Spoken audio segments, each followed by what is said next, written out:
جی السلام علیکم، محمود سعید ہے کیو ٹی وی جرمنی۔ یہ جو واقعہ ہوا ہے پچھلے دنوں بلوچستان کے دارالخلافہ کوئٹہ کے اسٹیشن پر، جس میں 31 جانیں قیمتی جانیں ضائع ہوئی ہیں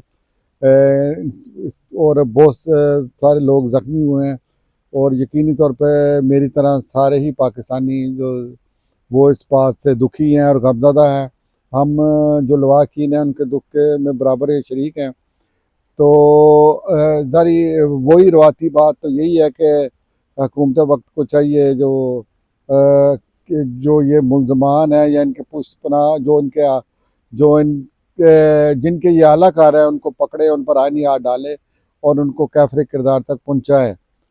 اور یہ کوئی واقعہ پہلا نہیں ہو رہا بلوچستان میں، پہ در پہ دہشت گردی کے واقعات ہو رہے ہیں۔ کبھی بسوں سے اتار کے مارا جا رہا ہے، کبھی مزدوروں کو مارا جا رہا ہے، اور کبھی کانکنوں پہ حملے کیے جا رہے ہیں۔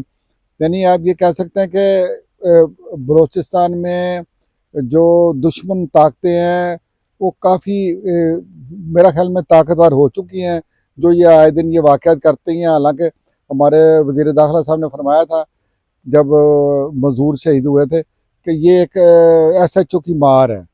تو مجھے امید ہے کہ وہ ایس ایچ او انہیں مل گیا ہوگا، اگر وہ نہیں ملا تو اس کو ڈھونڈیں، اس کو ڈھونڈنے کے لیے بھی کسی ایس ایچ او کو لگائیں تاکہ ان دہشت گردوں پر یہ قابو پا سکے۔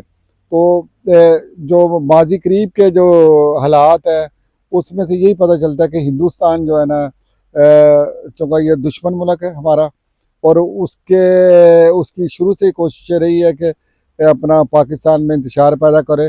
یہ وہاں پہ جو دہشت گرد ہے ان کی یہ پشت پناہی کرتے ہیں اور ملک کو نقصان پہنچانے کی کوشش کرتے ہیں تاکہ دنیا میں ایک غلط امیج جائے پاکستان کا۔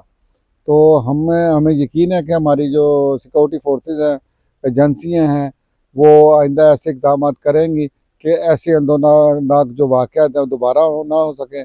اس کی بہت ساری وجوہات ہیں، یقینی طور پہ ان پر قابو پانا چاہیے، کیونکہ یہ موقع ایسا نہیں ہے کہ ہم اس پہ زیادہ اس کو گھسیٹیں۔ ہمیں یہی ہے کہ ہماری درخواست ہے کہ حکومت وقت سے کہ وہ ان دہشت گردوں کو پکڑے اور ان کو کیفر کردار تک پہنچائے۔ بہت شکریہ۔